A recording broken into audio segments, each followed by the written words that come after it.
Bismillahirrahmanirrahim. Assalamualaikum warahmatullahi wabarakatuh. Selamat sore. Waalaikumsalam warahmatullahi Oke, maaf. wabarakatuh. Selamat sore teman-teman Learning Partners dari Kelas Kreatif Indonesia. Bersama saya Dadan, perwakilan dari tim Learning Partners Indonesia. Kebetulan host kita Ibu Yanti sedang ada kendala di mikrofon, jadi sementara bersama saya dulu ya Ibu dan Bapak. Senang sekali sore ini kita berjumpa kembali di FGD ke-17. Tidak terasa ya, Ibu Bapak, kita sudah 17 kali bertemu, belajar bersama terkait kurikulum Merdeka. Mudah-mudahan dari pertemuan-pertemuan yang kita lakukan selama 17 kali ini, plus diskusi yang dilakukan di WhatsApp, bisa membangun rasa percaya diri kita gitu kan, untuk bagaimana kita bisa mengimplementasikan kurikulum Merdeka. Telah hadir hari ini ada Bu Pipit dari Universitas Perjuangan Tasikmalaya. Boleh Bu Pipit say hi kepada kita semua? Apakah Bu Pipit sudah ada?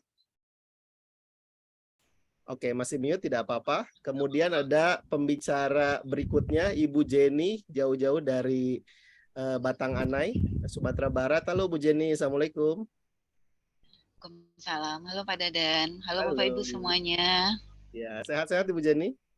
Alhamdulillah, Pak. Alhamdulillah. Oke. Rekan-rekan, sebelum kita mulai sesi kita hari ini, mohon izin untuk saya memperkenalkan terkait komunitas kita, komunitas pendidik kelas kreatif Indonesia. Mohon izin untuk share screen ya, Ibu dan Bapak.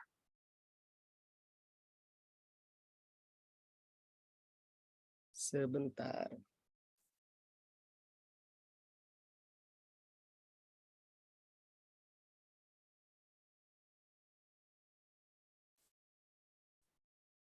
Mohon informasi Bu Jenny, apakah sudah terlihat? Sudah Pak Dadan. Oke, sudah ya Bu Jenny ya? Oke, sudah. Ya, udah. Teman-teman, mohon izin ya untuk memperkenalkan komunitas kita. Komunitas Pendidik Kelas Kreatif Indonesia adalah sebuah personal learning community atau PLC, di mana di dalamnya atau learning partners yang berada di Kelas Kreatif Indonesia terdiri dari guru-guru, dosen, dan pemerhati pendidikan, termasuk juga rekan-rekan dari dinas pendidikan ya, berbagai kabupaten yang ada di Indonesia. Berdiri tahun 2008 dengan nama Education Development Project, kemudian 2018 menjadi Kelas Kreatif, dan 2020 menjadi Komunitas Pendidik Kelas Kreatif Indonesia. Jadi sudah lebih dari 10 tahun ya kalau kita hitung durasi berdiri dari 2008. Cuman bedanya kalau dulu kita sifatnya lokal, jadi hanya di Bandung dan sekitarnya saja. Kemudian ada hikmah dari pandemi, akhirnya bisa meluas gitu ya kepada memberikan akses professional learning kepada rekan-rekan yang ada di Indonesia dan juga di luar negeri, karena kita ada beberapa rekan yang sedang menempuh pendidikan di luar atau mengajar di sekolah Indonesia di luar juga menjadi bagian dari Learning Partners Kelas Kreatif Indonesia. Kemudian visi dari komunitas ini, Ibu dan Bapak, adalah untuk menyediakan sarana pengembangan profesional secara informal, karena kita kan berbasis di WhatsApp group, kemudian di Instagram, kemudian di Facebook. Jadi intinya sih kita berbagi informasi, berdiskusi, belajar, dan berkembang bersama, sehingga ilmu pengetahuan itu bukan eksklusif lagi, tapi bisa diakses oleh semua orang. Misalnya oleh saya yang ada di Bandung, kemudian Bu Jenny yang ada di Padang, kemudian Ibu Okto misalnya yang ada di Maluku, dan lain sebagainya. Sehingga kita semua memiliki akses kepada informasi yang sama gitu ya. Jadi informasi yang dari Jakarta misalnya bisa diakses secara berbarengan di seluruh wilayah yang ada di Indonesia. Tujuan atau adanya Kelas Kreatif Indonesia sebenarnya untuk bukan membentuk ya, mendorong kita semua untuk menjadi lifelong learner, di mana adanya proses refleksi terhadap praktik mengajar kita masing-masing, kemudian didorong juga untuk melakukan riset terhadap teori, strategi, dan metode pembelajaran yang kreatif, inovatif, juga interaktif. Kemudian kita berani dan mau untuk mengimplementasikannya di kelas. Jadi tidak hanya sekedar teori saja, tapi kita berusaha untuk mengimplementasikannya. Kemudian tujuan akhirnya menghasilkan kelas yang menginspirasi bagi siswa-siswi ataupun mahasiswa-mahasiswi kita. Alhamdulillah banyak sekali rekan-rekan yang bersedia menjadi narasumber di kegiatan Kelas Kreatif Indonesia, dan semuanya voluntary based ya Ibu Bapak. Jadi kita tidak Artinya voluntary base lah istilahnya seperti itu ya. Artinya ketika ditawarkan oleh saya atau rekan-rekan dari kelas kreatif, alhamdulillah rekan-rekan narasumber bersedia untuk berbagi dengan kita semua. Kemudian kita tidak hanya secara eksklusif saja kelas kreatif, tapi kita juga bekerja sama dengan banyak lembaga atau organisasi di luar kelas kreatif. Kemudian total learning partners yang ada di kelas kreatif Indonesia mungkin sekarang sudah 7.000-an ya, Ibu dan Bapak. Jadi di sini kan kita ada di WhatsApp group, saya menghitungnya dari sana ya. Artinya di IKM saja kita ada 4 grup, satu grup ada yang isinya 400, 300, itu sudah sangat banyak menurut saya. Dan alhamdulillah rekan-rekan tidak cepat gitu perputaran masuk grup kemudian keluar kemudian masuk, tapi tetap berada di grup. Artinya kan kita memiliki pemahaman yang sama lah. Kita ingin belajar bersama terkait kurikulum Merdeka ini. Oke, saya lanjutkan ya. Di sini ada 26 tim leadership dan manajemen dari kelas kreatif Indonesia, terdiri dari dosen, kemudian guru, pengajar kursus juga, dan dari dinas pendidikan juga. Terima kasih kepada rekan-rekan tim leadership dan manajemen. Apa yang akan terjadi setelah hari ini? Nah, Ibu Bapak, kita ada public speaking for educators. Biasanya kan hari Jumat ya. Kebetulan hari ini kita tidak ada. Kita mundur ke 2 minggu berikutnya. Kemudian kita ada FGD Kurikulum Merdeka in Practice 18. Tadi saya sedikit berdiskusi dengan Bu Jenny. Insya Allah mudah-mudahan mohon doanya bisa sampai Desember 2023. Jadi nggak tahu apakah sampai 30 atau 40, saya tidak tahu. Cuman targetnya sampai Desember 2023. Kemudian kelas kreatif podcast masih dalam tahapan perencanaan. Books in the Box, nanti ada foto-fotonya dan sudah saya share juga foto-foto kegiatannya. Kemudian ada kelas kreatif Edu Talks, mudah-mudahan minggu depan ada koordinasi dengan para narasumber. Nah, Ibu Bapak, ini adalah salah satu kegiatan offline atau onsite kami, itu adalah Books in the Box, di mana kegiatan ini bertujuan untuk membangun literasi kreatif di sekolah-sekolah yang ada di Indonesia. Dan kegiatan pertama yang kami lakukan adalah di Subang, di Ciater. Dan banyak sekali rekan-rekan dari kelas kreatif Indonesia yang bergabung. Mohon maaf ini lokal ya, karena kan kita lokasinya mencari yang terdekat dulu. Insya Allah jika kami sudah mendapatkan sponsor atau donasi, kita bisa menyebar ke sekolah-sekolah yang ada di Indonesia, di daerah-daerah lainnya atau di pulau-pulau lainnya. Kemudian Books in the Box ini murni didanai oleh Ibu dan Bapak semua yang kemarin-kemarin memesan sertifikat. Dananya kita alokasikan sehingga kita bisa mendonasikan, menyampaikan kepada sekolah SD Giri Aji yang ada di Ciater buku-buku serta media ajar kreatif untuk digunakan oleh mereka. Komitmen kami bersama dengan sekolah tersebut selama 3 bulan ya Ibu dan Bapak. Jadi kami ada proses pendampingan bersama tim dari Books in the Box. Nah, sore ini menarik ya. Jadi sebenarnya ini supaya Ibu Bapak semangat kembali untuk bergabung di sesi webinar. Jadi nanti ada satu hadiah yang akan didapatkan ketika Ibu dan Bapak bisa mengerjakan. Nanti saya akan berikan satu challenge di akhir kegiatan ini. Ibu dan Bapak menjawab atau menerima tantangan tersebut, kemudian kita pilih satu. Pak Dadan boleh nggak tiga-tiganya? Kita lihat ya, kalau dana mencukupi, insya Allah tiga-tiganya bisa. Tapi saya tidak menjanjikan. Sampai dengan hari ini masih satu deh kita. Jadi nanti boleh memilih di antara 3 buku tersebut. Itu mungkin sedikit penjelasan terkait komunitas pendidik kelas kreatif Indonesia.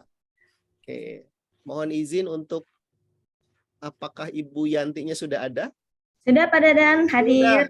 Suara saya jelas Pak Dadan. Silakan Bu Yanti. Ya, baik, terima kasih Pak Dadan, Bapak Ibu semua. Selamat sore. Dan saya perkenalkan terlebih dahulu, saya Yanti Liwas Dila, MPD. Boleh dipanggil Dila. Saya bertugas di SMP 1 Nansabaris, guru bahasa Inggris of course. Dan tadi kita sudah dengarkan Bapak Ibu ya intro dari Pak Dadan. Terima kasih Pak Dadan atas intro tentang kelas kreatif Indonesia pada hari ini. Dan Bapak Ibu, Pak Dadan sudah menyampaikan terkait tentang kelas kreatif Indonesia, dan baik Bapak Ibu, izinkan saya untuk menyampaikan bahwa kegiatan kita pada sore hari ini sesuai dengan temanya, yakni Forum Group Discussion Kurikulum Merdeka in Practice, seri ke-17 dengan tema Connecting the Dots, Metacognitive Strategies, Learning Autonomy, and Emancipated Curriculum. Dan sebagai pembicara kita hari ini, Ibu Bapak, ada pembicara yang pertama, yakni itu ada Ibu Pipit. Kira-kira Ibu Pipit sudah ada di sini. Halo Ibu Pipit. Halo Ibu Yanti, saya di sini. Selamat sore Bapak Ibu semuanya. Baik.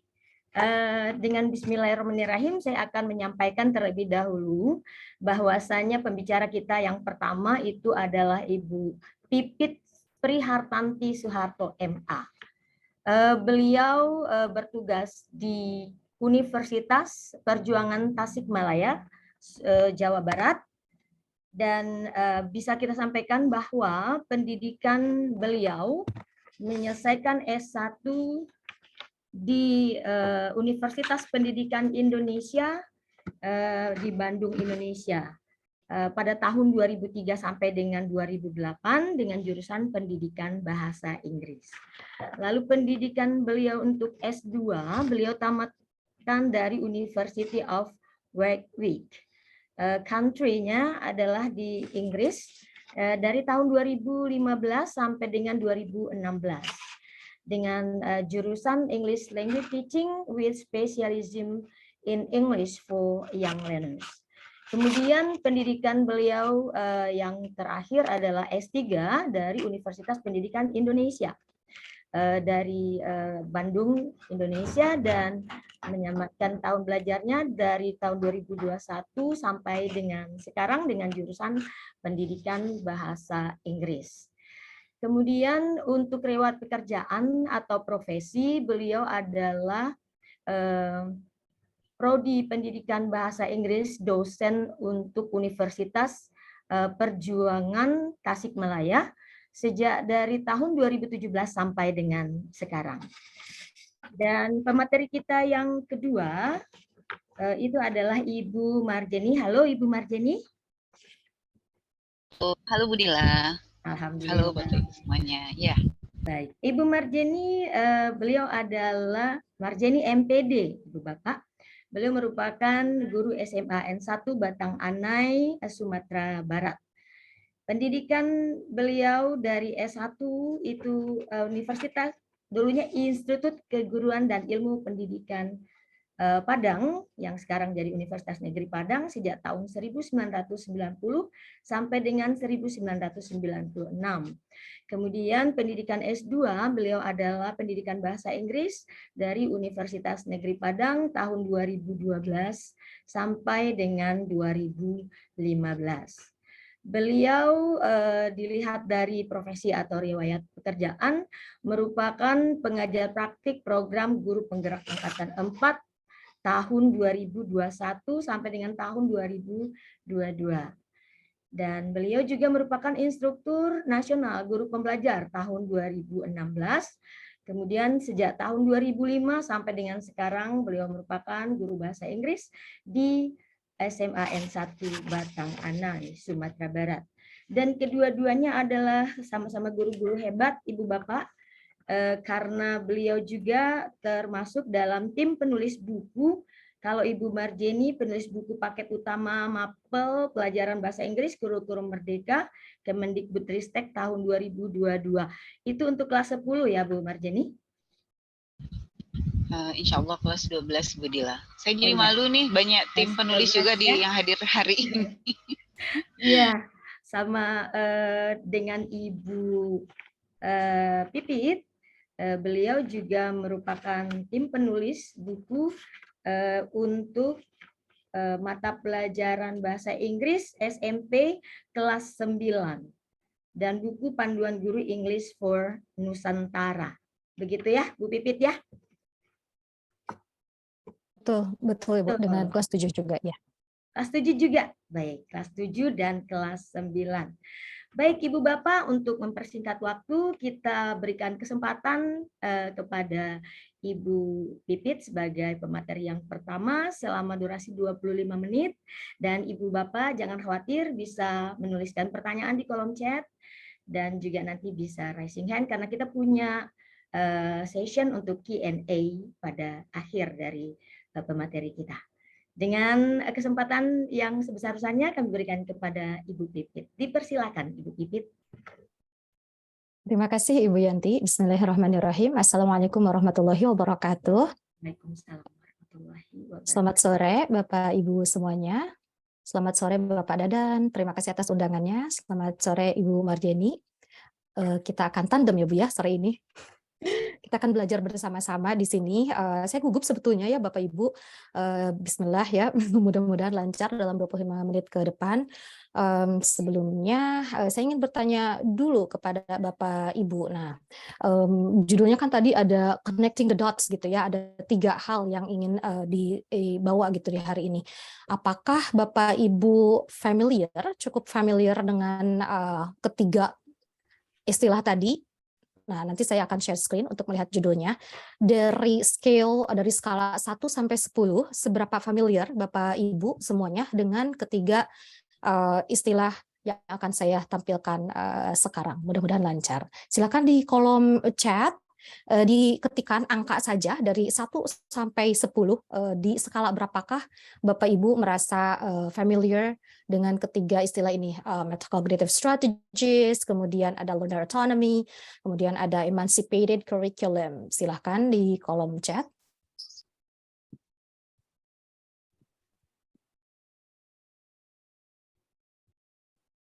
Baik, ada yang sudah menuliskan angka di sini di kolom chat ada, oke, 2, 7, kemudian 3, 3, 2, paling banyak angka berapa ya?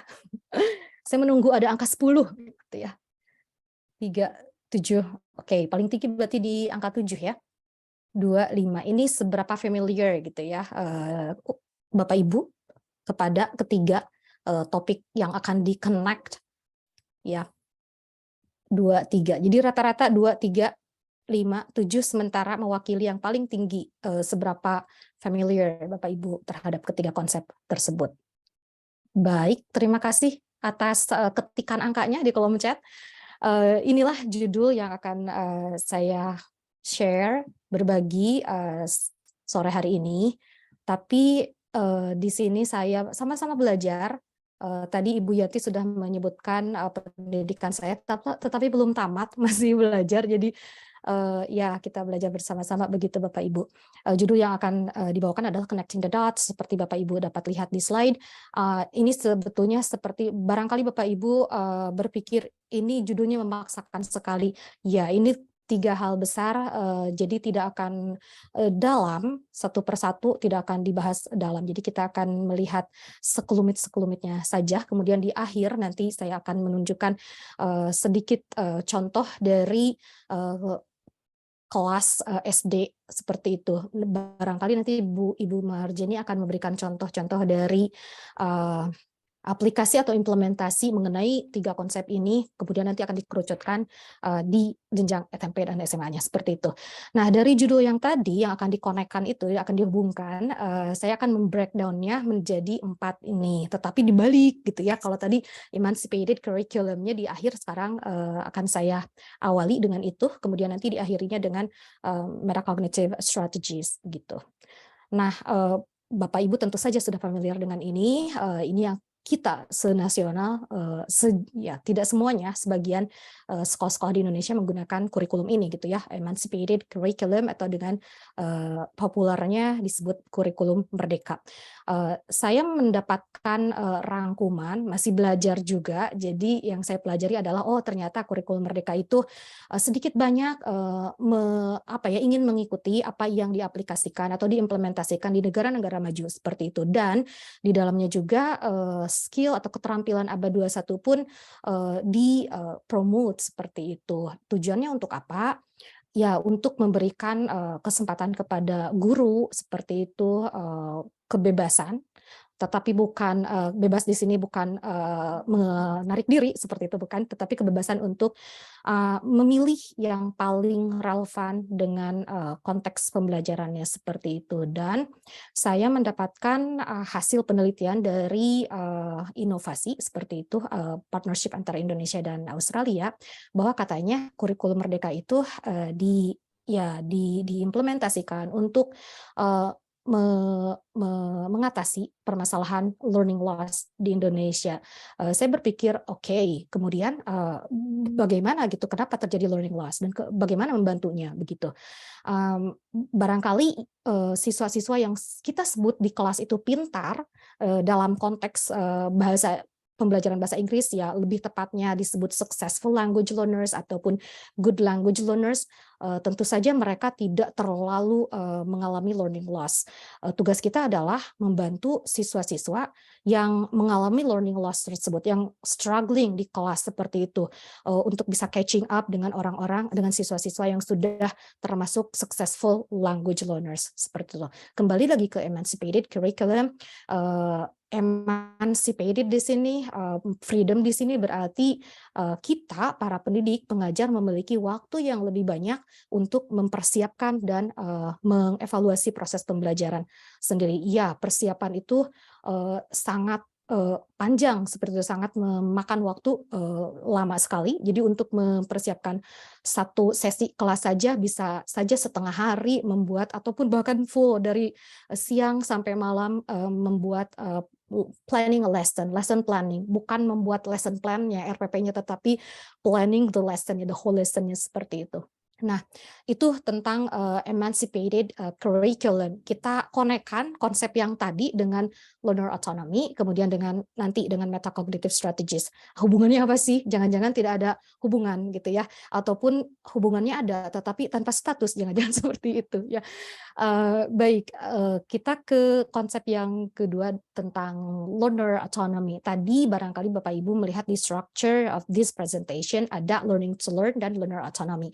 Saya akan memulai dengan learner autonomy dulu, bahwa katanya di pembelajaran di kurikulum abad 21 ini kita para pelajar, peserta didik kita dituntut harus lebih autonomous, harus lebih mandiri dengan segala kemajuan yang terjadi di dunia pendidikan, di luar dunia pendidikan, dan lain sebagainya. Seperti itu. Kemudian bagaimana yang autonomous itu yang seperti apa? Katanya, barangkali Bapak Ibu juga ini sudah familiar ya seperti itu, jadi tidak akan panjang-panjang juga. Katanya yang autonomous itu yang bisa merencanakan, kemudian yang dapat memonitor juga dan mengevaluasi pembelajarannya. Namun katanya learner autonomy ini di Indonesia tidak terlalu familiar. Ini lebih cenderung relevan ataupun lebih tipikalnya kurikulum atau pendidikan atau pembelajaran di negara-negara maju dan bahkan di perguruan tinggi. Ya, kalau kita cari di Google atau di Google Scholar, banyak sekali yang meneliti ini, tetapi tidak terlalu banyak untuk konteks di pendidikan dasar dan menengah seperti itu. Selanjutnya, bagaimana cara membantu peserta didik kita agar menjadi autonomous. Nah, ada istilah yang disebut dengan learning to learn atau learning how to learn. Nah, kita harus membantu siswa bagaimana cara belajarnya, cara belajar tentang belajar bahasa Inggris, misalnya seperti itu untuk konteks ini. Lalu learning to learn ini itu umbrella banget gitu, payung besar sekali, di bawahnya ada sub-subnya lagi. Salah satunya adalah metacognitive awareness, jadi siswa harus aware, sadar tentang proses dan pengalaman belajarnya. Kemudian juga ada learning strategies, strategi belajarnya, cara belajarnya. Kita biasanya para guru, pengajar lebih familiar dengan teaching strategies, ternyata ada juga tuh learning strategies, dan harus connect antara cara kita mengajar dengan cara peserta didik kita belajar seperti itu. Kenapa kedua hal ini, metacognitive awareness dan learning strategies ini penting? Karena ini bisa membantu siswa kita sadar tentang cara belajarnya. Dan learning to learn ini dikaitkan lagi dengan kurikulum abad 21, ternyata membantu siswa kita menyadari, mengetahui cara belajar itu adalah kunci dari kurikulum abad 21 yang kemudian in the long run dapat membantu siswa kita menjadi lifelong learner atau pembelajar sepanjang hayat. Katanya begitu, itu yang saya baca begitu. Nah, itu tadi emancipated curriculum, kemudian learner autonomy, dan konsep yang ketiga dari judul yang tadi di awal adalah metacognitive strategies. Tetapi saya tidak akan langsung ke metacognitive strategies. Jadi didahului dulu dengan mbahnya, yakni language learning strategies.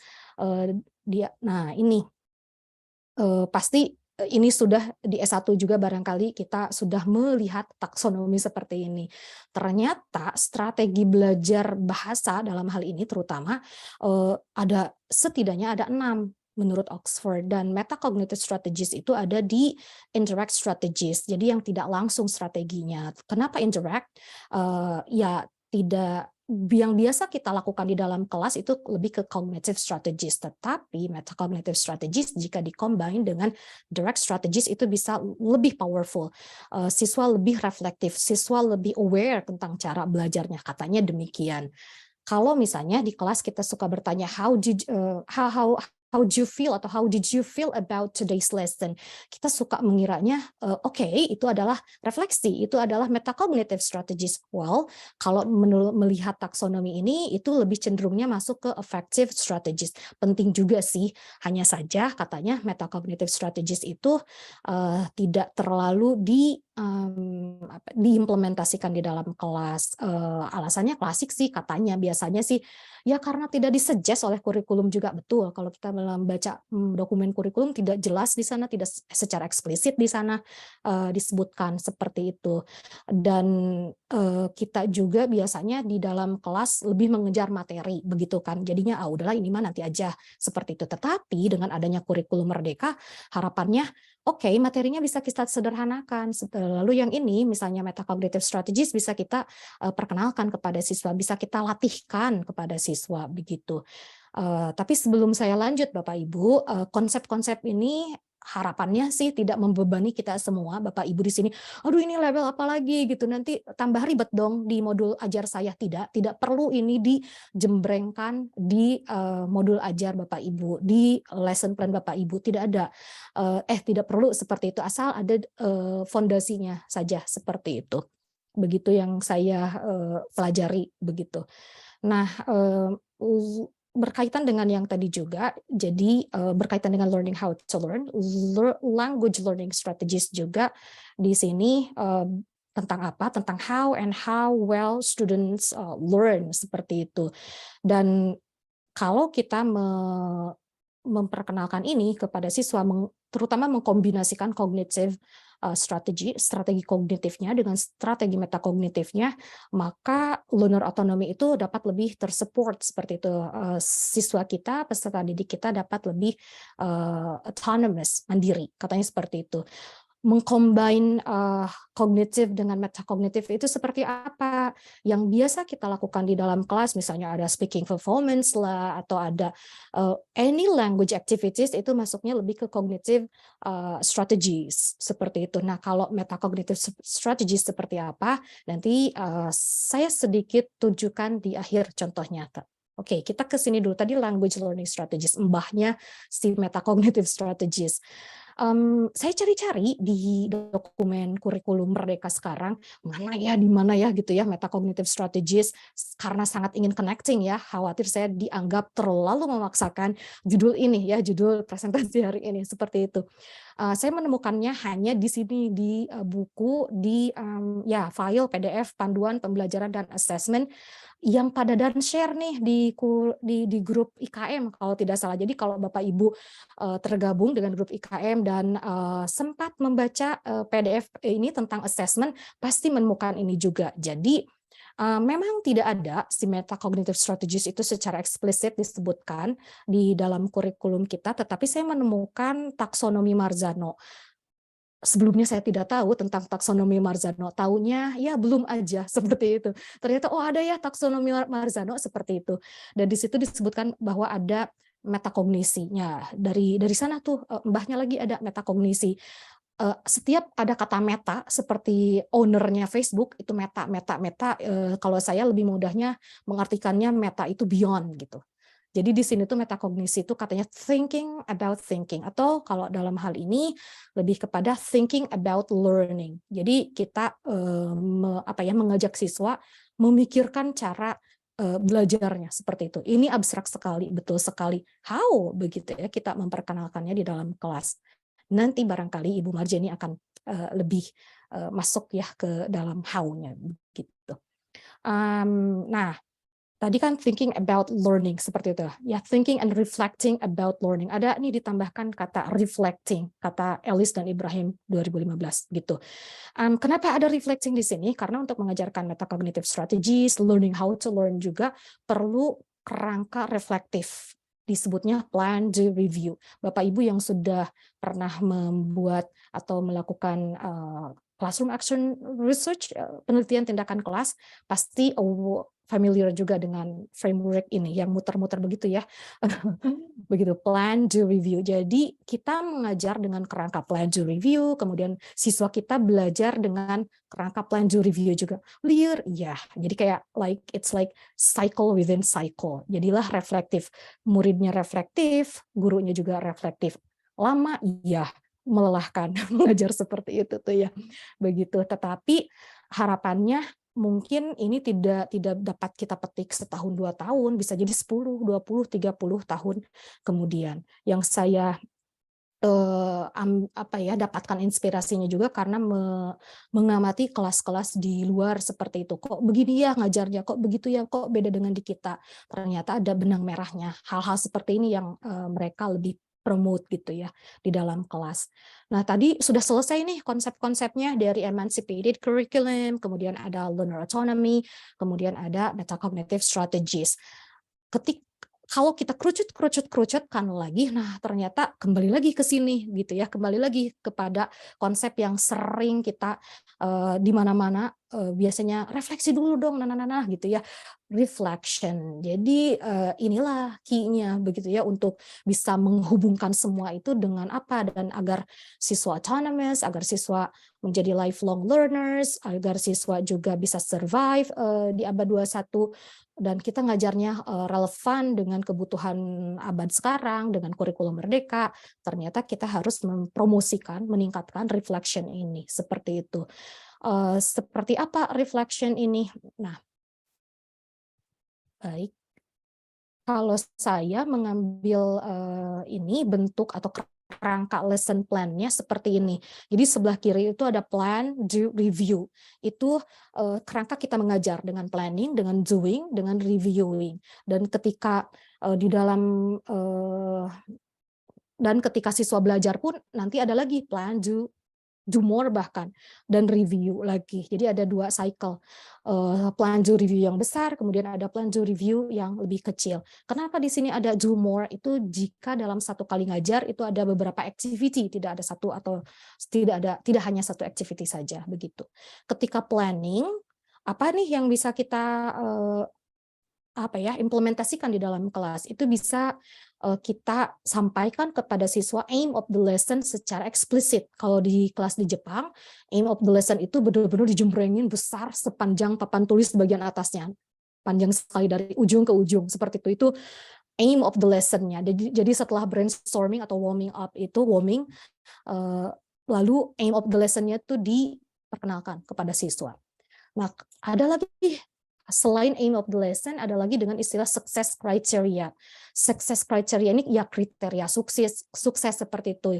Bisa 2 hal, bisa diambil dari instruksi guru yang akan dipakai sepanjang sesi ngajar, satu kali ngajar, ataupun bisa dengan can do statements.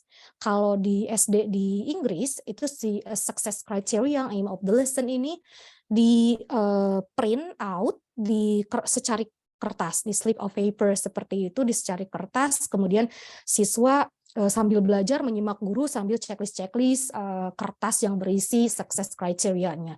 Oh misalnya, oh ini I can do this, seperti itu. Tapi saya praktekkan di SD di Indonesia, mereka gurunya belum mengajar ke aktiviti selanjutnya, mereka sudah mencontreng semuanya begitu ya. Jadi saya ini pertimbangkan lagi, oh kayaknya ini berarti tidak relevan kalau di kita. Who knows, mungkin kalau sudah trainingnya sering bisa relevan seperti itu, bisa meaningful begitu. Nah, itu planning. Kalau doing, kita memberikan juga planning lagi, ada planning lagi di dalam doing itu. Planningnya seperti apa? Kita memberikan lebih kepada memberitahukan kepada siswa tentang tujuan satu activity per activity seperti itu. Oke, misalnya sekarang apa dulu? Misalnya tadi sudah nih aim of the lesson yang besarnya. Lalu kalau di sini plan do review-nya lebih ke yang kecil-kecilnya. Misalnya kalau di dalam kelas itu kita akan membuat ini misalnya digital poster di Canva misalnya ya. Keluarkan HP-nya, something like that. Ya, misalnya untuk planning untuk satu activity begitu. Nah, di mana kita mengkombinasikan cognitive dan metacognitive strategies di sini? Bisa di sini, sebetulnya bisa di semua stages, tetapi yang lebih di-combine itu ketika ada language activities di sini, seperti itu. Kita pun bisa mengcombine-nya dengan metacognitive strategies. Seperti apa? Kalau saya menyimpannya di review, di bagian review. Di bagian review itu bisa oral, bisa written. Kalau oral misalnya, kita bisa bertanya, what did you do? What did you learn? How did you learn? Bertanya seperti ini harus memberikan siswa waktu untuk berpikir, bahkan menggrupkan dulu atau berpasangan dulu untuk berpikir, kan thinking about learning. Kalau kita tidak memberikan waktu, siswa itu nggak betem. What did you learn? Misalnya, Zoo, cuman begitu bilangnya ya, tidak ngapain ya tadi gitu, tidak detail. Kalau misalnya kita tidak memberikan waktu untuk berpikir kepada siswa. Ya, hanya ini challenging yang saya temukan di sekolah dasar terutama, challenging sekali karena mereka ya perlu pembiasaan, perlu familiarisasi yang lebih sering seperti itu. Bisa juga penggantinya ataupun bisa barengan ya, setelah oral review diberikan juga exit ticket misalnya ataupun self assessment. Lebih fokusnya lebih kepada how well did I do, lebih ke mengakses seberapa sukses, seberapa baik siswa belajar saat itu begitu. Nah, kalau dalam tiap hari saya hanya bisa sampai situ begitu, Bapak Ibu, stages mengajarnya. Review yang terakhir misalnya dengan learning journal itu akan sangat memakan waktu jika dilakukan setiap hari, idealnya memang setiap hari, tetapi tampaknya mungkin ya ini klaim saya pribadi, mungkin cukuplah dengan review yang ini, toh review yang ini juga nanti akan ada di learning journal. Kalau learning journal saya menyampaikannya dibantu oleh tim sih, bukan saya sendirian seperti itu. Di akhir pembelajaran dalam satu bab seperti itu. Misalnya kalau satu bab kita ada 4 pertemuan, berarti si learning journal-nya di pertemuan keempat begitu. Apakah semua ini memakan waktu? Yes. Jadi lesson plan yang biasa kita lakukan harus lebih disimplify. Kemudian kita setidaknya perlu tambahan waktu 10 menit. Berarti harus ada activity kurang lebih 10 menit yang harus dipotong-potong seperti itu. Untuk apa? Oke, kita tidak fokus ke materi juga kan, kita fokusnya ke, kata Ibu Ice sih katanya, kita fokusnya ke tujuan pembelajaran seperti itu ya. Jadi ya oke, activity-nya bisa disederhanakan asal tujuan pembelajarannya sudah tercapai. Jadi si metacognitive strategies-nya bisa tercover juga dalam satu sesi. Apakah ini berhasil dalam 1 kali 2 kali? Tidak. Perlu pembiasaan dari artikel yang saya baca, ada yang pembiasaannya itu 3 kali, 12 kali, bahkan ada yang 2 bulan, ada yang 1 semester, seperti itu. Membiasakan siswa dengan kerangka belajar seperti ini. Ini adalah contoh dari slide yang digunakan di SD, kelas bahasa Inggris SD, kelas 4, seperti itu. Jadi tadi ada planning kan ya, memberikan lesson aim. Nanti mohon dikoreksi, khawatir lesson aim ini keliru menurut Bapak Ibu seperti itu. Tetapi ini bagi siswa mudah dipahaminya, dan nanti siswa sudah tahu today we are going to learn about bla bla bla, itu siswa sudah bisa secara lisan menyampaikan aim-nya seperti itu. Nah, ini salah satu contohnya ketika planning, jadi dibuat eksplisit di slide ataupun di papan tulis seperti itu. Kemudian ini salah satu contoh, let's listen to your teacher. Ini bisa disebut dengan success criteria. Iya, karena success criteria bisa diambil dari teacher's instruction. Kalau dibuat ke can do statement, ini menjadi I can listen to my teacher, misalnya akan pay attention to my teacher, bla bla bla. Dan success criteria seperti ini bisa dibuat ke can do statement yang bisa ditampilkan nanti di exit ticket, seperti di exit ticket begitu ya. Itu kayak kertas, secari kertas yang dijadikan syarat Ini, Bu siswa. Pipit, waktu kita ada 5 menit lagi karena Oke. Baik. Alhamdulillah Bu Yanti. Teori besarnya sudah selesai Bapak Ibu. Jadi yang slide-slide ke depannya adalah contoh saja. Jadi semoga ini bisa tercover dalam 5 menit. Terima kasih Bu Yanti. Nah ini kembali lagi ke sini. Ini let's listen to your teacher. Itu salah satu contoh success criteria. Seperti itu. Nah saya lompat nih ke review, ke bagian review. Ya kalau di bagian doing-nya itu cognitive strategies ataupun language activities itu yang sudah biasa kita lakukan di dalam kelas bahasa Inggris. Itu banyak sekali activities-nya seperti itu. Nah, di review bisa kita bertanya secara lisan, what did you do, what did you learn, how did you learn. Tetapi ya again, ini challenging sekali terutama di kelas SD. Bagi siswa yang sudah di SMA ataupun di perguruan tinggi ini mudah mungkin seperti bagi siswa meski sudah pernah difamiliarisasikan seperti itu dibuat training cara menjawabnya pertanyaan ini, tetapi tetap pada implementasinya mereka kebingungan jawabnya apa gitu ya, mereka ngaruleng seperti itu. Tapi guru tidak perlu memaksa gitu ya sampai apa yang kalian tadi pelajari, tidak perlu juga sih seperti itu ya. Bisa juga dengan activity yang lain tadi seperti saya sebutkan, bisa grouping, bisa beri waktu yang lebih banyak untuk mereka berpikir. Di kelas SD Jepang sih seperti itu. Karena gurunya tampaknya tidak takut ketinggalan materi, jadi lebih baik siswanya dulu nih aware gitu dengan learning-nya. Ini how well did you do ini lebih ke exit ticket, bisa secara printed ya, print out, bisa juga secara online, misalnya di Zoom chat bisa misalnya tuliskan emoji atau ketikan emoji. Kalau excellent artinya understood everything, emojinya seperti ini, siswa bisa mengetikkan ataupun bisa seperti ini, di print seperti itu ya, di exit ticket. Ini topiknya sama, masih tentang zoo, tetapi setiap hari saya memvariasikan jenis-jenis exit ticketnya seperti itu. Nah, itu di pertemuan yang biasa-biasa saja, pertemuan 1, 2, 3 misalnya. Kemudian kalau satu bab itu punya 4 pertemuan, saya ini baru tadi sekali ya, ini contoh dari tadi pagi. Jadi misalnya kalau selesai ini satu bab, baru tuh saya dan tim perkenalkan learning journal seperti itu. Learning journal itu sebetulnya lebih panjangnya dari exit ticket tadi. Masih ada tentang what did you do-nya, masih ada diganti dengan what have I learned misalnya, how did you do bisa, kemudian ada yang tambahan tuh ini what do I need to do next. Itu yang membuat siswa berpikir. Ini yang disebut dengan thinking about their learning. Tidak mudah bagi mereka menjawab ini semua, pasti pendek-pendek jawabannya, tapi tidak apa-apa. Yang penting membiasakan diri seperti itu. What do I need to do next itu mereka masih bertanya, ini tuh apa ya Miss maksudnya, seperti itu. Nah, untuk membuat contoh-contoh yang tadi, Bapak Ibu bisa, di sini ada yang sudah kenal Twinkle, ada yang sering menggunakan Twinkle, boleh ketikkan di kolom chat. Saya misalnya suka menggunakan Twinkle untuk mengajar di kelasnya. Boleh. Oke, ada yang mengetikkan. Coba saya penasaran. Ingin melihat. Belum. Oke, ada yang sudah. Alhamdulillah ya. Oke, ada yang sudah, ada yang belum. Nah, bagi yang belum pernah, boleh nih sign in ke Twinkle, gunakan akun saya, yeay.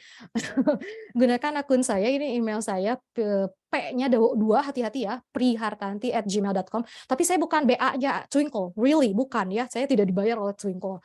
Hanya saja ingin menularkan, ada yang seru ternyata seperti ini. Ya, ini dari Inggris, tapi ternyata ada kantornya di Indonesia. prihartanti@gmail.com, kemudian passwordnya yay free ya, free untuk 1 hari karena besok pertanggal 18 saya harus top up. Semoga saya top up jadi free-nya bisa sebulan ke depan juga begitu. Boleh di ya sudah Oke. habis. Baik Ibu. Baik, mungkin ini yang di terakhir barangkali Bapak Ibu ada yang belum screenshot, jadi boleh di screenshot, boleh di Twinkle ataupun di Canva membuatnya. Kalau dua-duanya enak sih. Begitu. Terima kasih Ibu Yanti. Boleh minta 1 slide lagi barangkali Ibu Yanti? Saya ingin ini saya ingin menyampaikan konklusi begitu. Ini saya ambil dari presentasi Ibu Ice beberapa hari lalu. Jadi assessment katanya acuannya adalah tujuan pembelajaran, bukan materi ajar. Assessment bukan tentang substansi, tetapi tentang bagaimana siswa dapat menggunakan bahasa. Pembelajaran dan assessment harus menjadi satu kesatuan pembelajaran yang timbal balik. Jadi urutannya adalah katanya tujuan pembelajaran, materi, kemudian assessment. Assessment-nya kembali lagi ke tujuan pembelajaran.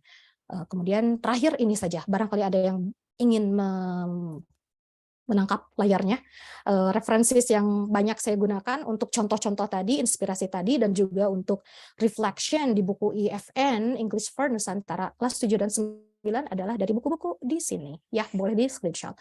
Terima kasih. Terima kasih Bu Yanti. Assalamualaikum warahmatullahi wabarakatuh. Waalaikumsalam warahmatullahi wabarakatuh. Luar biasa sekali pemaparan dari pemateri kita, Ibu Pipit. Sudah sangat komplit sekali ya, Ibu Bapak. Baik, Ibu Bapak, saya sudah lihat banyak komen di chat box dan boleh dilanjutkan. Untuk sesi berikutnya, Ibu Bapak, kita bisa lanjut dulu ke pemateri kita yang kedua, yakni Ibu Marjeni.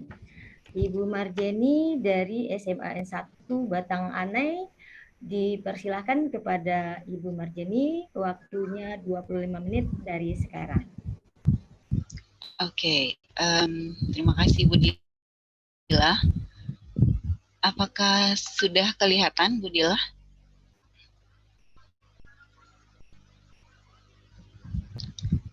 Halo? Halo? Ya? Belum. Bisa dibantu Pak Dadang? Pak Dadang barangkali? Iya, Bu Yanti. Ya, tayangan Ibu Marjeni kayaknya. Oke, boleh dicoba lagi Bu Jenny? Iya. Oke, Kak. Di sini sudah nih Pak Dadan? Sebelum ya? Masih belum, Ibu. Ya. Oke. Ya. Ya.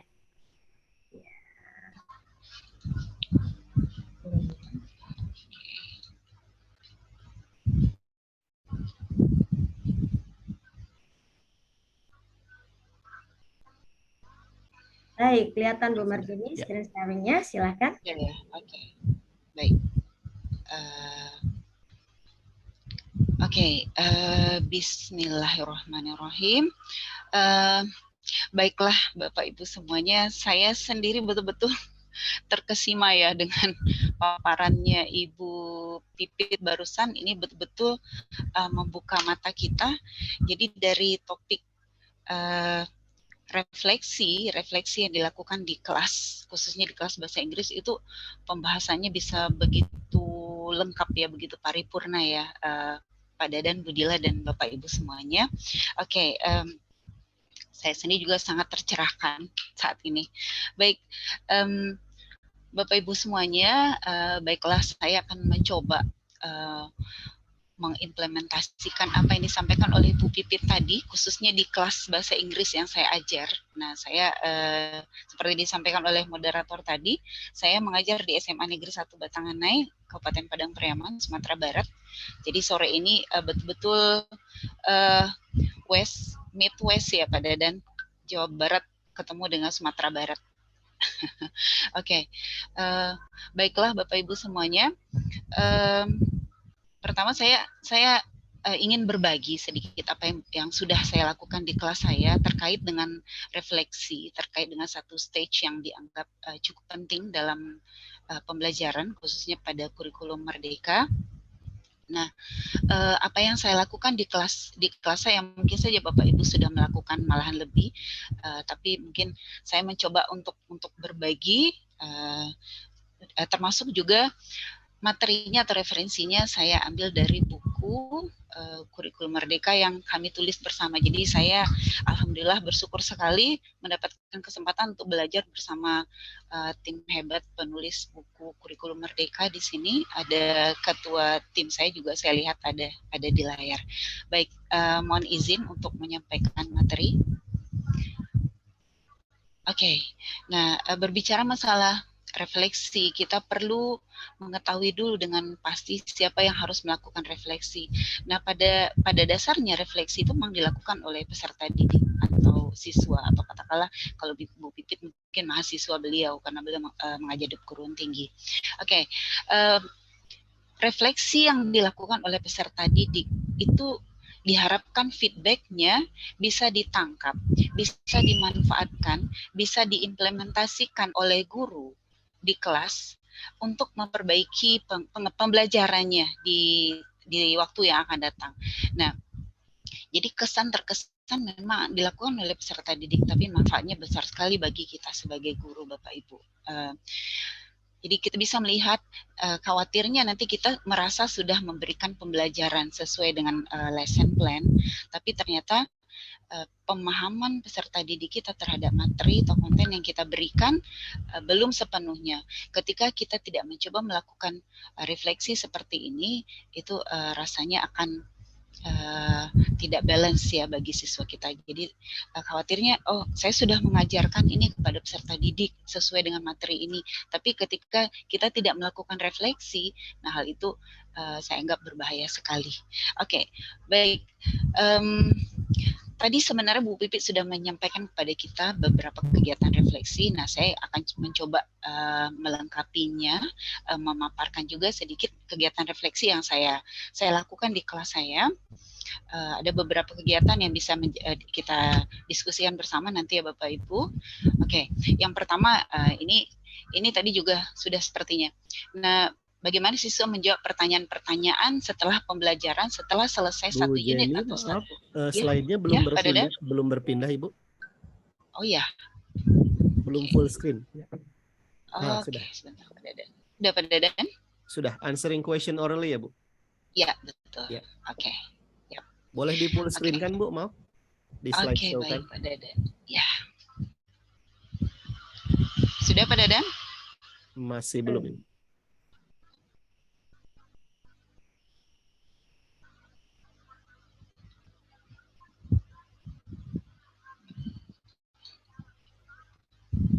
Kalau di saya masih belum. Belum ya Pak Dadan? Di saya belum. Sudah. Sudah. Oh ya, kita belum kelihatan juga Bu Marjeni. Belum ya. Saya sudah nih Bu di layar kita belum kelihatan. Ini takutnya Pak ada belum ya? Ya. Masih slide yang pertama kah? Bu Dila? Belum jalan slide-nya. Slide-nya belum. Oke. Bisa dibantu Bu Dila? Kalau di saya sudah, di sini saya takutnya ada technical problems atau gangguan apa di sini. Kalau di saya sudah. Bisakah Bu Dila membantu? Coba saya cari dulu. Saya coba share screen dari sini ya, Bu Yanti dan Bu Pak Dadan. Jenny. Ya, oke, Pak Dadan. Makasih Pak Dadan.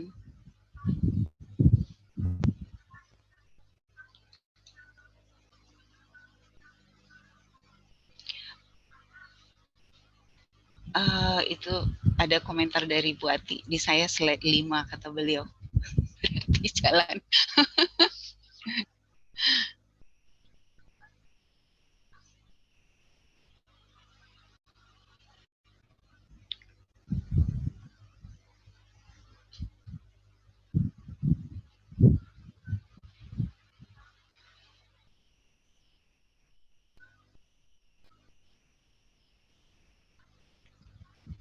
Apakah sudah full screen, Bu Yanti? Bu Jenny, apakah sudah full screen belum? Belum, Pak Dadan. Belum. Masih belum. Pak Dadan. Yang terlihatnya Bu Jenny-nya stop share dulu deh, kayak. Bu Jenny-nya stop share dulu. Oke, baik.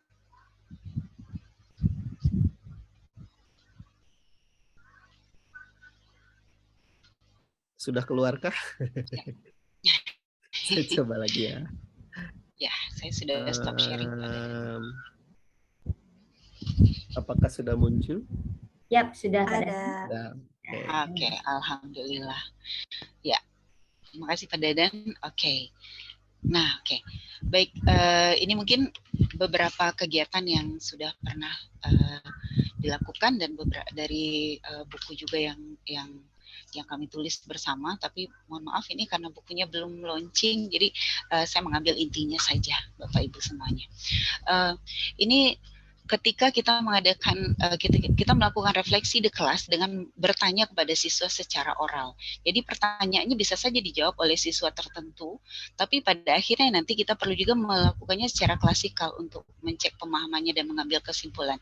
Nah, seperti ini pertanyaan-pertanyaan yang sesuai dengan materi yang sudah kita berikan. Di sini untuk materi narrative text. What did you know about narrative text? What have you learned from narrative text? What do you want to learn more about it? And what do you realize after learning the story of a friendly feature? Nah, kemudian topik dari buku ini adalah tentang friendly feature, tapi masih berkenaan dengan narrative text. Nah, pertanyaan-pertanyaan seperti ini akan dijawab oleh beberapa siswa nanti secara oral. Tapi di akhir nanti kita juga perlu memberikan penguatan secara klasikal tentang pemahaman mereka terhadap topik yang sudah kita berikan. Nah, jadi cukup dijawab secara lisan saja oleh peserta didik. Baik, next slide please Pak Dadan. Ya, oke. Yang kedua, kalau tadi dilakukan secara lisan, kalau sekarang kita lakukan secara tertulis. Nah, pertanyaan-pertanyaan yang diajukan kepada peserta didik, kita bisa saja kita berikan secara lisan, tapi nanti kita meminta mereka menuliskannya, bisa jadi dalam poin-poin atau menjadikannya satu paragraf pendek. Nah, kita minta mereka menuliskan refleksinya tentang, di sini temanya tentang hortatory ya, hortatory exposition. Pertanyaan-pertanyaan seperti what do you know about hortatory text? What is the difficulty in writing a hortatory text? What is meant by netiquette? Nah, kebetulan ini topiknya ada topik yang dianjurkan oleh pemerintah untuk dibawa juga ke pembelajaran kita, itu tentang etika berinternet. Nah, kemudian apa sih kira-kira do's-nya yang dalam penggunaan internet, don'ts-nya juga. Nah, apa yang terjadi? What would probably happen if someone ignores netiquette? Nah, kita memberikan kesempatan kepada peserta didik untuk menuliskan jawabannya. Nah, nanti kita baca lagi hasil jawaban siswa. Dari sana kita bisa membuat mapping apakah memang mereka betul-betul sudah paham tentang pembelajaran yang kita berikan terhadap sebuah chapter atau unit. Oke. Next slide please, Pak. Ya, tadi Bu Pipit sebenarnya juga ada yang memberikan semacam polling ya. Saya juga mencoba memberikan ini kepada siswa saya dengan memberikan polling sederhana. Pollingnya bisa berbentuk tradisional atau konvensional polling. Nah, mereka diminta menjawab pertanyaan tentang materi yang baru saya diberikan, misalnya tentang argumentative text, katakanlah begitu, misalnya argumentative text tentang pros dan cons-nya tentang penggunaan electronic money atau e-money.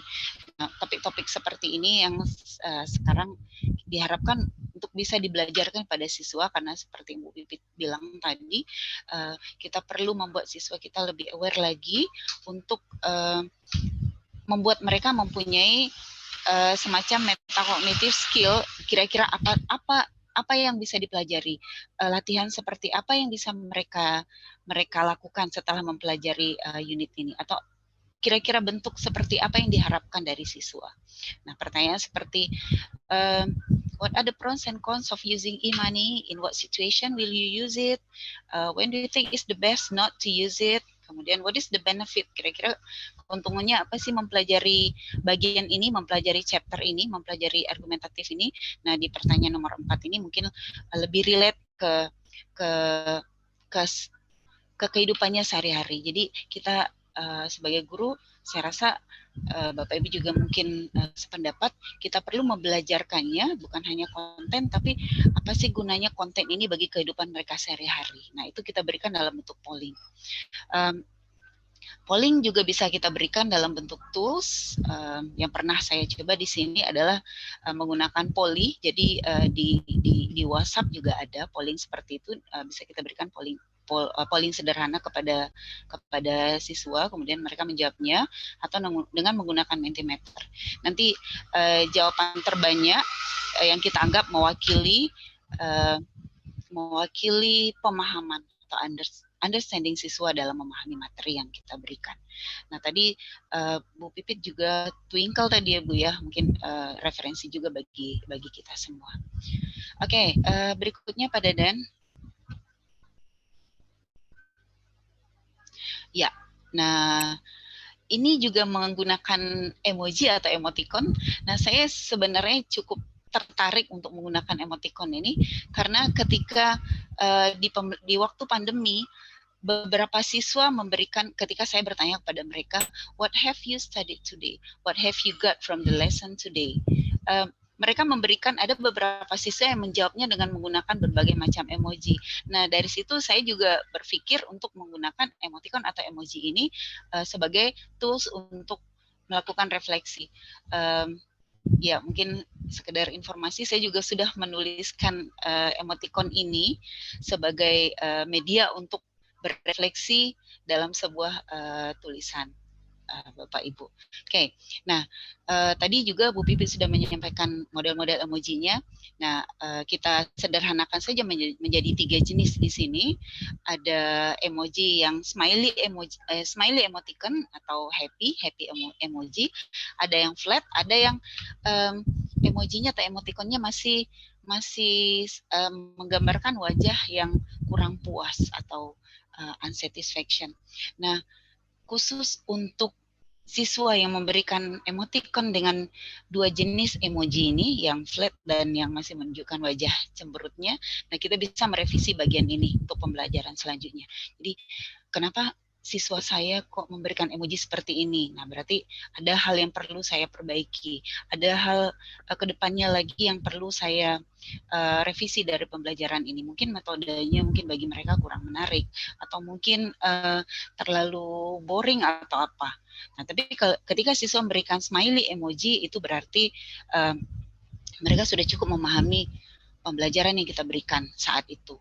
Nah, tapi perlu kita tekankan Bapak Ibu pada siswa kita agar mereka jujur memberikan refleksinya, memberikan emojinya. Mungkin kalau saya menyampaikan ke mereka refleksi atau emoji yang Anda sampaikan ini tidak ada pengaruhnya terhadap nilai, karena mungkin khawatirnya ada siswa yang masih berpendapat kalau saya memberikan emoji seperti ini nanti nilainya nilainya jadi berkurang. Nah, saya tekankan pada mereka ini tidak ada hubungannya.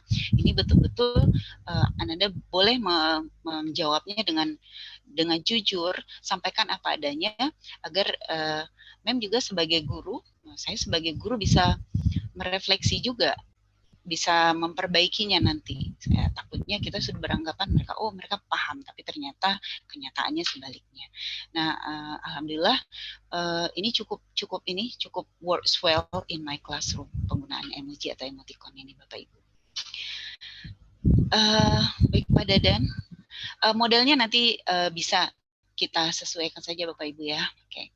Nah, kemudian juga salah satu cara memberikan refleksi, kita manfaatkan kerjasama di kelas. Jadi berkolaborasi dengan teman sebangkunya atau dengan peers-nya di kelas juga bisa menjadi semacam parameter untuk mengukur, untuk kita jadikan refleksi di kelas bahasa Inggris khususnya. Nah, jadi saya minta mereka untuk bekerja berpasangan, masing-masing menuliskan pemahamannya, refleksinya tentang pembelajaran hari itu. Nah, terakhir nanti setelah mereka selesai, mereka akan mencoba meng-compare-nya dengan pemahaman teman sebangkunya. Nah, nanti mereka mengisi modelnya bisa seperti ini atau bisa dimodifikasi. Nah, salah satu seperti ini. Siswa akan menuliskan what I know, kemudian what my classmate knows. Nah, nanti di arsiran di tengah seperti diagram Venn itu ya Bapak Ibu, kita bisa mereka berdua, siswa dengan pasangannya, dengan temannya akan bisa melihat, oh bagian ini, part ini kayaknya kita sama-sama sudah mengerti ini. Nah, itu juga bagi saya itu cukup bisa dilakukan di kelas pembelajaran saya. Oke, next Pak Dadan. Nah, berikutnya dengan memberikan skala-skala tertentu. Salah satunya dengan memberikan bintang atau rating scale yang lainnya. Bisa juga dengan memberikan simbol-simbol seperti bunga atau apa. Nanti mereka akan mencoba melakukan scaling tentang pemahamannya, tentang refleksinya terhadap pembelajaran. Nah, contohnya seperti ini. After learning unit 1, this is time for you to self-reflect or look back at your learning experience by answering the following questions. So ini perlu kita tekankan Bapak Ibu. There is no right or wrong answer, just be honest. Nah, itu mungkin penting menurut saya di sini. Jadi mereka bisa memberikan scale atau skala seperti yang di awal Ibu Pipit lakukan terhadap kita semua tadi dengan menuliskannya di kolom chat. Nah, siswa bisa membuatnya mengisi bintang-bintang yang ada dengan memberikan bunga. Tapi kita jelaskan dulu ini skalanya 1 sampai 5. Kalau Anda paham sekali silahkan memberikan 5 bintang. Kalau kurang 4 dan seterusnya. Nah, nanti hasilnya kita coba mengkategorisasikan, mengklasterkan seberapa sih pemahaman siswa secara individu dan juga pemahaman umum di kelas terhadap pembelajaran yang kita berikan. Oke, next slide please. Ya. Nah, kita juga bisa mereka menjawab pertanyaan-pertanyaan. Pertanyaannya bisa pertanyaan terbuka, open question atau pertanyaan tertutup yang bisa dijawab cukup dijawab dengan yes atau no saja. Nah, misalnya ini pertanyaan tertutup seperti ini. Can you identify the characteristics of the legends you read or listen to? Nah, mereka cuma menjawab dengan yes I can atau no I can't, seperti itu saja.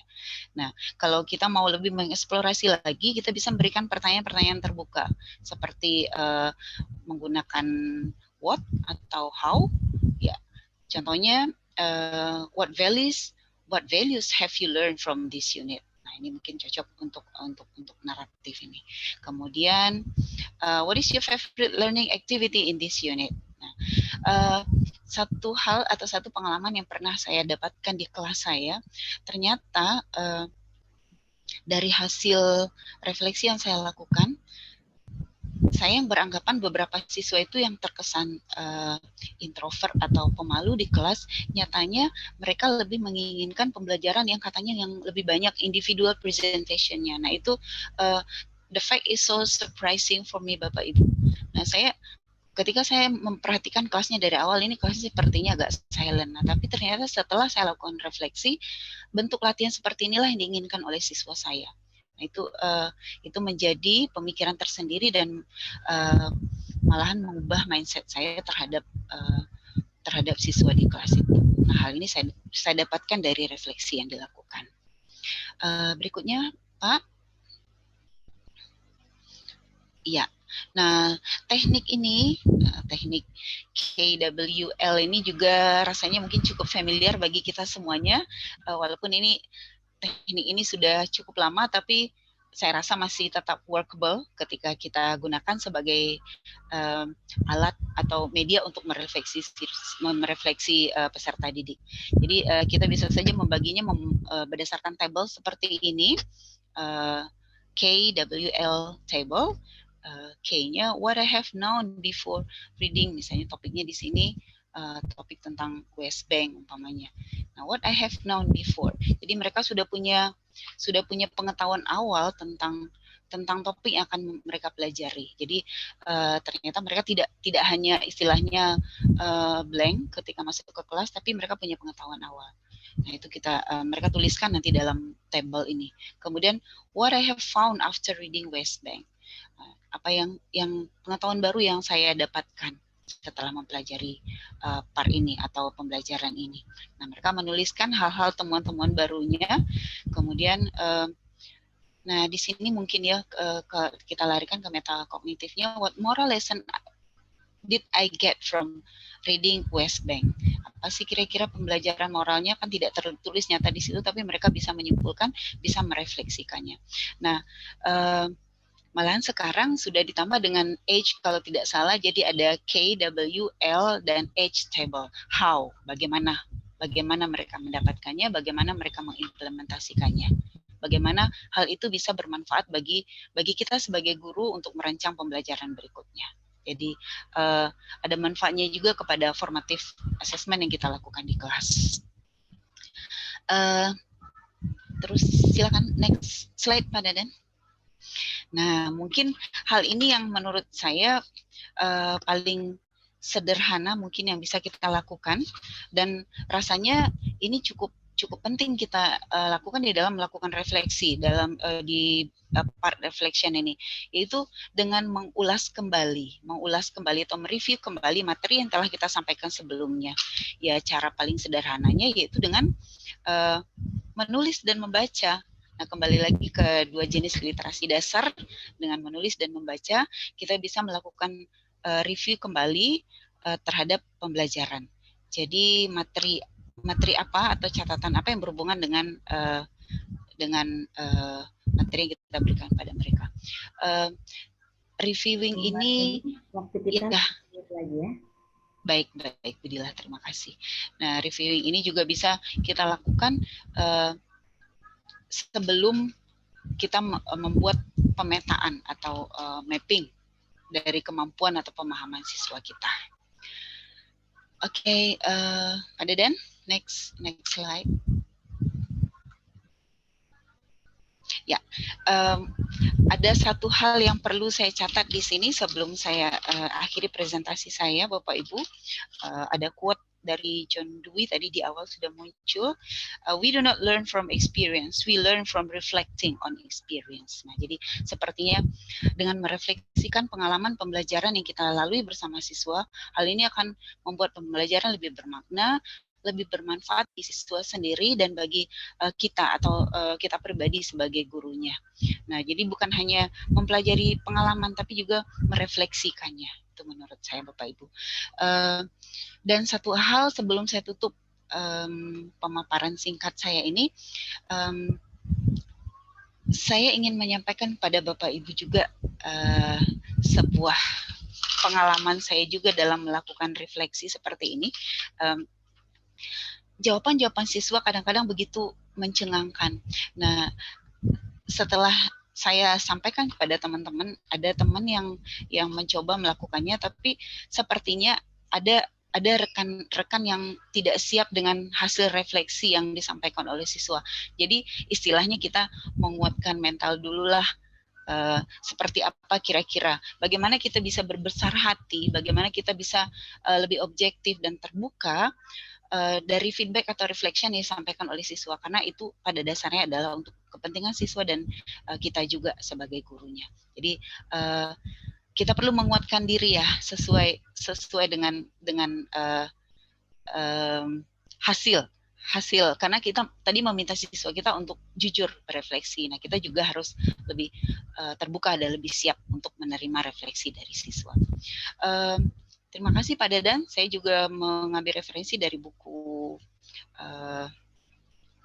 English for Change yang sudah di-launching, dan juga dari sedikit dari buku kami yang siap untuk di-launching, mudah-mudahan. Dan juga dari pengalaman pribadi. Oke, terima kasih Bapak Ibu, terima kasih Bu Dila, terima kasih Pak Dadan. Terima kasih Ibu Marjeni. Wah, luar biasa sekali ya. Sudah sangat komplit dari awal sampai dengan akhir. Dan kita masuk ke sesi question and answer, Q&A. Nah, Bapak Ibu, silahkan raise hand untuk Q&A, karena kami lihat banyak sekali nih pertanyaan di chat box. Dan untuk kesempatan kali ini kita buka untuk penanya, mungkin karena mengingat waktu ya, Pak pemateri. Dan kita buka satu pertanyaan saja, silakan raise hand dan langsung tujukan saja pertanyaannya kepada siapa. Jangan lupa open kamera dan open mic-nya. Iya, kita lihat ini ada raising hand, Ibu Pipit sama Bu Marjeni. Ini Ibu Novita Anggreni Dewi dari Halo Ibu. Indonesia Mahi. Halo Ibu Novita. Ya, halo Ibu. Apakah suara saya terdengar? Terdengar. Jadi Ibu Novita dipersilakan langsung saja ke pemateri. Apa pertanyaannya, kepada siapa ditujukan? Baik.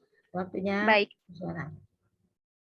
Baik, saya ingin bertanya kepada Ibu Pipit Prihartini mengenai siswa yang mandiri atau autonomous gitu ya. Nah, saya menemukan bahwa pembelajar abad 21 itu kadang gurunya sudah sesuai abad 21 tapi kadang anak-anaknya itu belum, dalam artian mereka malah menggunakan gadget mereka itu untuk nyontek gitu ya. Ketika dikasih pertanyaan bukannya searching, googling seperti itu, memanfaatkan gadget mereka, tapi mereka malah menggunakannya nyontek. Nah, bagaimana cara supaya kita sebagai guru itu bisa memotivasi supaya anak ini bisa mandiri, karena saya menemukan 2/3 dari murid saya itu masih belum mandiri gitu dalam belajar. Baik Ibu, seperti itu pertanyaannya.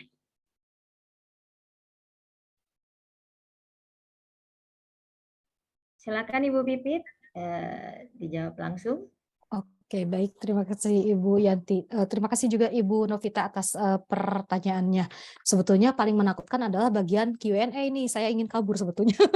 Ya, bagaimana biar mandiri, autonomous, terutama dengan penggunaan gadget, anak-anak jadi nyontek. Ini pertanyaannya mengundang jujur saya tidak dapat menjawabnya, tricky sekali karena tampaknya yang terlibat di sini faktornya banyak sekali, bukan hanya metacognitive strategy seperti itu. Ada kejujuran, perlu di sana ada character building juga seperti itu ya, ada ya lebih ke character education, kemudian dan untuk membuat patut kita ingat barangkali semuanya untuk membuat kita siswa kita autonomous itu tidak dapat diraih dalam 1 semester, 1 tahun, tidak. Buku yang tadi saya sampaikan di references itu pun diterbitkan hasil dari best practice selama 30 tahun. Jadi cukup lama seperti itu.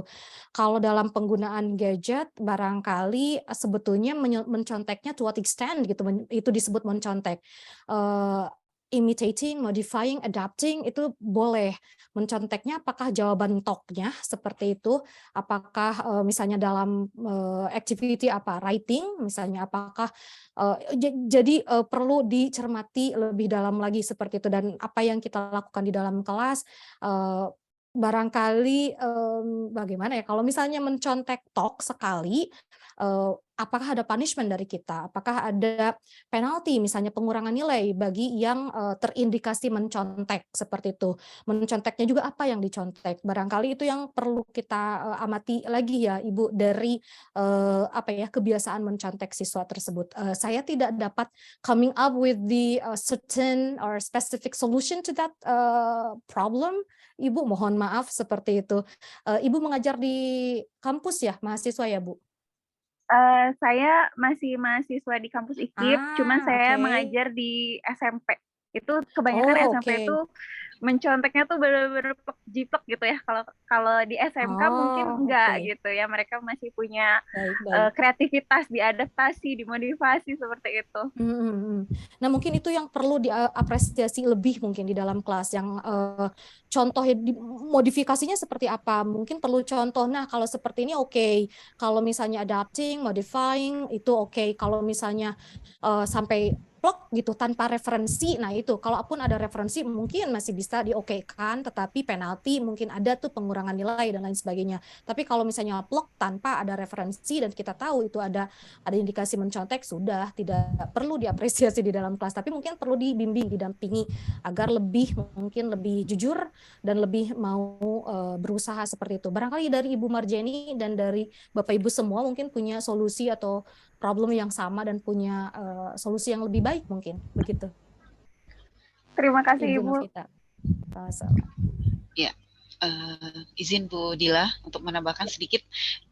Tadi Bu Pipit benar sekali, ini masalah kita bersama ya Bu Novita, bagaimana menanamkan pendidikan karakter kepada para siswa kita. Jadi itu memang sulit sekali, tapi bukan berarti tidak mungkin. Nah, mungkin satu hal yang pernah saya lakukan juga di kelas saya adalah dengan di awal kita sudah melakukan pemetaan terhadap siswa, termasuk juga ini tipikalnya apa, learning style-nya apa, apakah ini siswa ini termasuk yang audio, visual, atau kinestetik. Nah, kemudian dengan adanya diferensiasi dalam pembelajaran, saya rasa ketika kita mengaplikasikannya ketika kita bisa mengoptimalkannya, itu akan bisa sedikit mengatasi masalah yang disampaikan oleh Ibu Novita tadi. Saya pernah memberikan proyek membuat digital storytelling pada para siswa kita. Nah, bagi siswa yang hobinya seperti tadi ya, hobinya nyontek, tapi mereka IT-nya bagus. Nah, saya arahkan mereka untuk, nah ini bagian kamu. Kamu silakan berkreasi di sini. Nah, tunjukkan kreativitas kamu di sini. Nah, bagi siswa yang punya kemampuan lain, nah mereka juga saya arahkan untuk jadi dalam satu kelompok itu blending. Mereka bekerja sesuai dengan kapabilitas dan sesuai dengan kompetensinya masing-masing. Nah, jadi diferensiasi dalam pembelajaran merupakan salah satu jawaban dari permasalahan besar yang disampaikan tadi. Tapi ini PR kita bersama, Ibu Novi. Demikian, Ibu Dila. Terima kasih. Ya, baik, terima kasih sudah Terima kasih Ibu. sekali. Sama-sama, Ibu. Ibu Novita, terima kasih untuk jawaban dari pertanyaan Ibu Marjeni, dan Ibu Pipit juga sudah sangat luar biasa. Baik Ibu Bapak, ini sepertinya luar biasa sekali diskusi kita pada sore hari ini. Bahkan ini sudah ada waktu maghrib ya, masuk di Indonesia bagian tengah. Namun Bapak Ibu tidak perlu khawatir karena kita bisa lanjut discussion-nya di kelas. Dan di chatbox juga saya lihat tadi sudah ada jawaban juga dari penyaji. Dan ini participants kita mencapai 95 orang. Untuk itu kita buka dulu sesi untuk foto bersama ya. Dipersilakan Ibu Bapak untuk menyalakan kameranya. Kita foto bersama dulu. Oke, baru nanti kita sesi kuis ya Pak Dadan. Untuk kuis nanti dilihat oleh Pak Dadan. Nah, dipersilakan, kita siap untuk halaman pertama. Pak Dadan, gimana? Saya bantu Ibu. Ya, oke. Raising hand-nya boleh dilepas dulu ya. Baik. Oke, ada 2 slide ya. Ya. Slide pertama, silakan tersenyum. 1, 2, 3. Thank you. Slide kedua, senyum lagi. 1, 2, 3. Terima kasih. Baik, terima kasih. Kita lanjutkan dengan sesi yang kita tunggu-tunggu di akhir, sesi kuis, dan itu akan dilihat oleh Pak Dadan. Siapa sih yang akan mempunyai keuntungan untuk mendapatkan buku hari ini hadiahnya? Silakan Pak Dadan. Terima kasih Bu Yanti. Ini sebenarnya teman-teman masih mengacungkan tangan ya, ada Bu Beni, Pak Oceng, dan banyak pertanyaan. Insya Allah kita bahas di WA Group, kan kita selama 2 minggu ke depan ya Bu Beni, Pak Oceng, kita juga akan berdiskusi. Kebetulan Bu Jenny dan Bu Pipit juga ada di IKM. Rata-rata narasumber FGD kita ada di WA Group sih, sambil mengamati gitu ya, pertanyaan dan diskusi dari rekan-rekan juga. Jadi semoga nanti bisa jadi rame gitu diskusinya ya, kalau misalnya ada pertanyaan-pertanyaan yang belum terjawab, dan terbuka untuk dijawab sama siapa saja sih sebenarnya. Oke, teman-teman, kita kembali ke tradisi lama kelas kreatif ya. Kalau ada kegiatan pasti ada kuis. Jadi kuisnya silahkan teman-teman lihat slide berikut. Saya share screen ya. Oke. Apakah sudah terlihat? Sudah, Pak Dadan, sudah terlihat? Ya. Sudah ya? Oke, saya juga sambil ketikan di Zoom chat-nya. Jadi seperti ini, kita kan berbicara tentang refleksi ya. Jadi ya proses kita kuis pun harus mengacu ke refleksi. Jadi silakan dituliskan di Zoom chat informasi penting yang saya dapatkan dari presentasi Bu Pipit atau Bu Jenny. Kemudian yang kedua, respon pribadi terhadap informasi tersebut. Kemudian yang ketiga, bagaimana informasi tersebut membantu saya dalam mengajar. Silakan dituliskan di Zoom chat-nya Ibu Bapak, sambil Bu Pipit dan Bu Jenny menjawab pertanyaan-pertanyaan yang belum terjawab gitu. Jadi sambil santai ya kita ya. Jadi silakan dituliskan jawabannya. Bu Pipit dan Bu Jenny boleh menjawab pertanyaan. Tadi ada Pak Oceng dan Bu Jenny, Bu Beni ya yang ingin bertanya ya Bu Yanti ya. Karena proses menulis refleksinya cukup panjang sih. jadi untuk kuisnya silakan dituliskan di Zoom chat. Agak panjang jawabannya. Jadi sambil diskusi saja. Silakan Bu Yanti. Baik. Eh, Bapak Ibu dipersilakan untuk memberikan jawabannya di kolom chat. Kita akan cek dulu. Ini pertanyaan sudah dituliskan.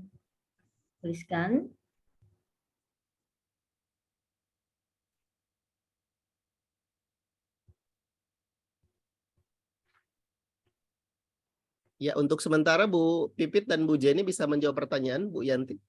Iya. Yang ada di chat awal ya. Atau Bu Beni dan Pak Oceng boleh untuk open mic juga boleh. Ya, Boleh ya Pak Dadan? Ya, silakan. Saya stop share ya. Oke. Terima kasih atas waktu yang diberikan. Sebenarnya udah lama banget pengen nanya kayak gini, tapi baru kali ini saya bisa ikut Pak. Tumben saya sore-sore bisa ikut Zoom. Pertanyaannya untuk Bu Jenny. Halo Bu Jenny, saya berjumpa lagi dengan Ibu dan Bu Pipit. Salam kenal Bu Pipit. Ada pertanyaan yang ingin saya tanyakan terkait ini Bu. Tadi Bu Pipit menyampaikan tentang kita tuh sebenarnya diburu-buru untuk menyampaikan materi seluruhnya di kelas. Saya setuju sekali Bu tentang itu, karena di kabupaten saya pun kan pasti di setiap kabupaten tuh ada MGMP ya. Nah, yang saya pernah tahu itu sebenarnya tidak perlu kok mengajarkan seluruh materi kepada siswa, asalkan misalkan satu bab saja atau dua bab saja siswa-siswa itu sudah paham dan mereka mendapatkan inti dari pembelajaran tersebut. Tapi sebenarnya saya ingin menerapkan itu biar anak-anak itu benar-benar paham banget gitu dengan apa yang didiskusikan di dalam kelas. Tapi balik lagi, tagihan di akhir mereka berupa STS atau PAT yang mana soalnya itu dibuat oleh MGMP Kabupaten. Nah, soal dari MGMP Kabupaten itu sebenarnya sudah ada, bukan sudah ada ya, hampir mirip dengan LKS yang didistribusikan ke sekolah-sekolah. Yang mana LKS tersebut kan pasti cakupan materinya banyak. Nah, kalau saya tidak mengajak mereka berdiskusi di dalam kelas tentang materi-materi di dalam LKS tersebut, kasihan juga mereka di akhirnya tidak bisa mengerjakan PAT-nya. Tapi kalau saya mengajarkan semuanya, juga mereka kasihan, akan kejar-kejaran terus ngos-ngosan, padahal yang sebelumnya aja juga belum selesai kan gitu. Jadi bagaimana Ibu, harusnya tuh saya harus apa atau bagaimana sih? Mohon untuk pencerahannya sorry kok manggil nama sendiri, Bu Jenny dan Bu Pipit, terima kasih. Baik, terima kasih Ibu Beni Arum. Ini kita persilakan kepada pemateri. Siapa dulu nih, Ibu Pipit atau Ibu Marjeni? Silakan. Boleh Ibu Marjeni juga. Silakan Ibu. Silakan Ibu Marjeni. Ya, oke. Makasih Bu Pipit. Makasih. Halo Bu Beni. Nice to see you again ya. Oke. Permasalahan Bu Beni juga permasalahan kita semuanya. Jadi ketika MGMP membuat soal bersama, nah di sini permasalahan mulai timbul ya Bu Beni. Padahal konsep dari kurikulum Merdeka itu sendiri kita tidak harus ngos-ngosan ngejar kurikulum. Kita teaching at the right level sesuai dengan kemampuan siswa saja. Nah, kenapa kita harus masih mengejar seperti itu? Nah, cuma itu seperti dua sisi mata uang ya Bu Beni, tapi di satu sisi dituntut untuk ujian bersama, katakanlah begitu ya. Nah, biasanya sebelum ujian bersama kita diskusi dulu di MGMP materi apa saja yang sama-sama sudah kita berikan ke siswa kita. Saya juga melakukan hal ini ketika materi itu tidak kita ajarkan, belum, karena kita bisa memilih ya dari materi yang sederhana dulu, materi yang cocok dulu dengan kemampuan siswa. Saya malahan tidak menilai tidak menilai part yang ada di ujian bersama. Kenapa? Karena kitalah yang paling tahu kemampuan siswa kita. Kitalah yang paling tahu siswa seperti apa yang kita hadapi. Jadi penilaian prosesnya menurut saya itu jauh lebih bermakna daripada cuman ujian bersama. Tapi saya tidak menutup diri juga untuk penilaian sumatif ini loh Bu Beni, tapi lebih ke formative assessment-nya yang lebih saya lihat. Demikian Bu Beni. Makasih Ibu Dila. Ya, terima kasih Ibu Marjeni.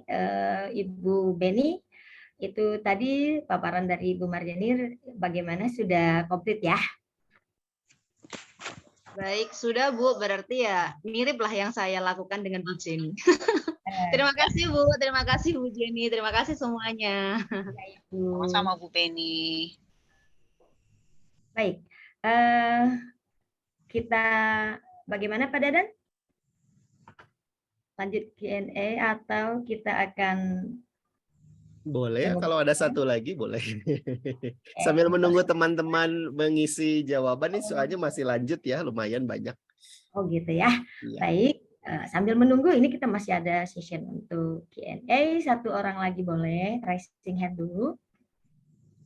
Oh ini Pak Oceng ya, Pak Oceng dari SMPN 1 Lembang. Boleh Pak Oceng, silakan open mic.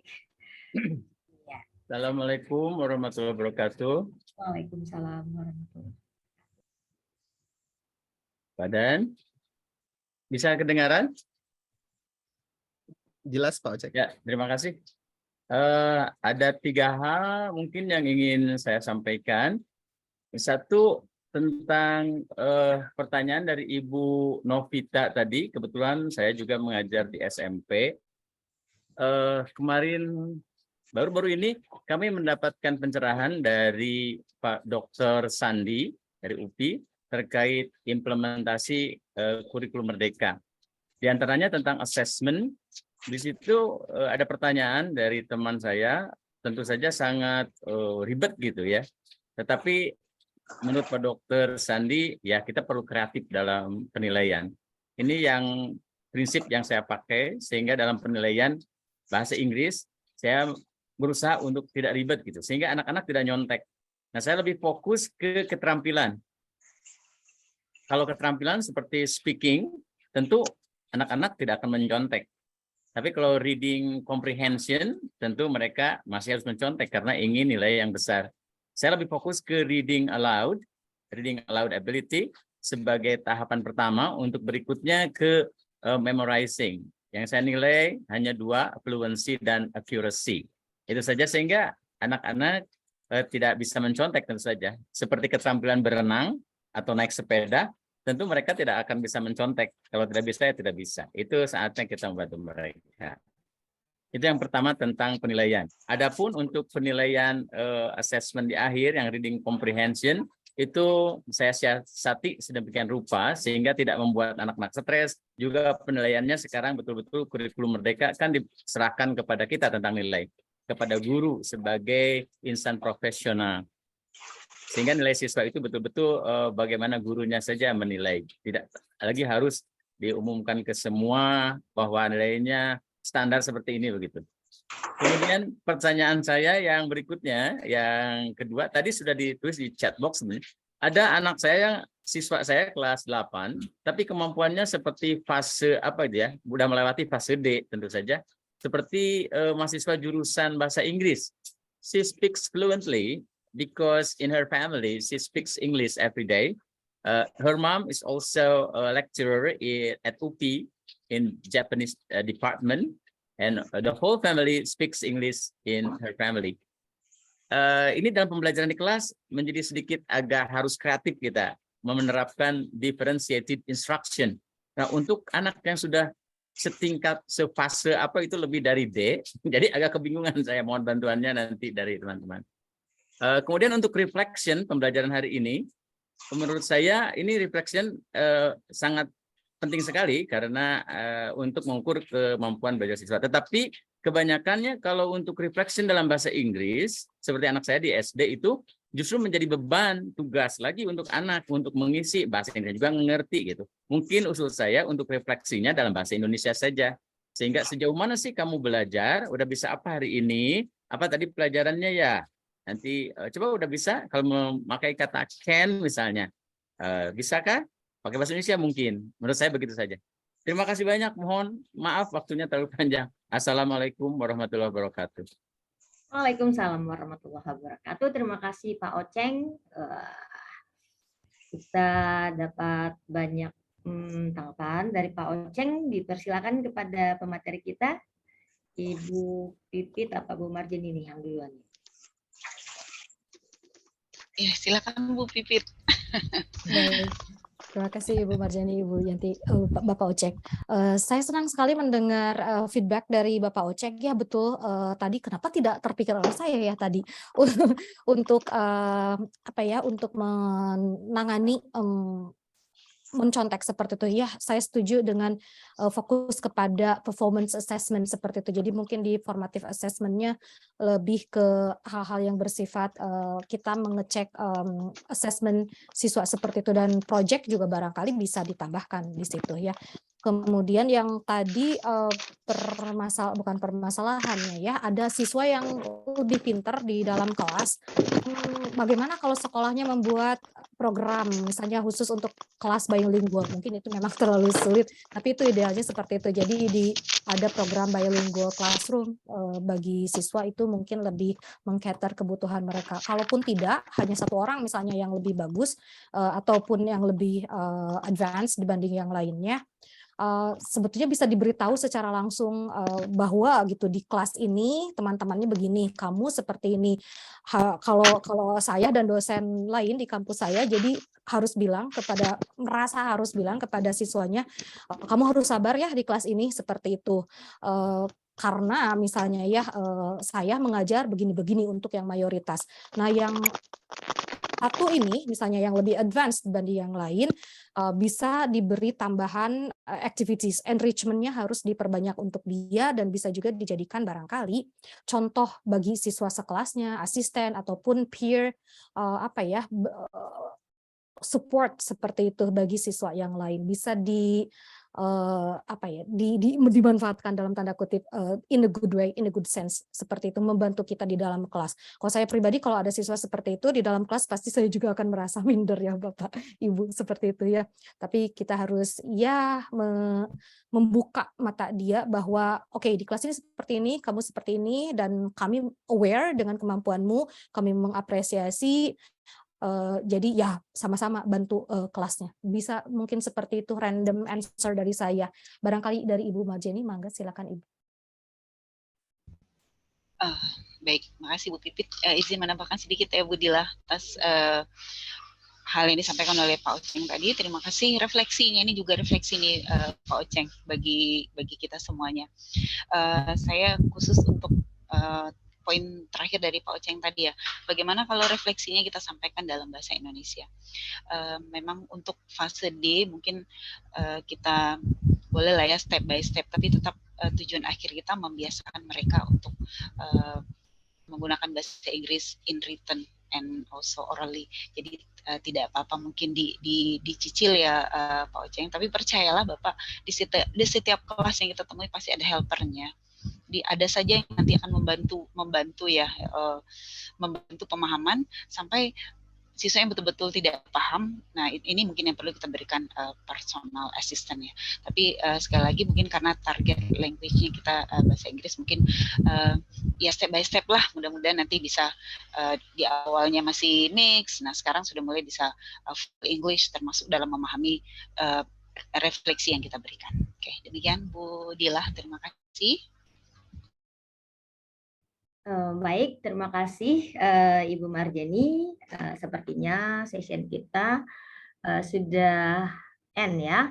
Dan pengumuman untuk pemenang kuis itu nanti Bapak Ibu akan dikasih tahu di WAG IKM. Begitu ya. Gimana Pak Dadan? Kita bisa close? Siap, Bu. Ganti. Baik Bapak Ibu, demikian tadi forum group discussion kurikulum Merdeka in Practice pada kesempatan kali ini dengan tema Connecting the Dots, Metacognitive Strategies, Learner Autonomy, and Emancipated Curriculum.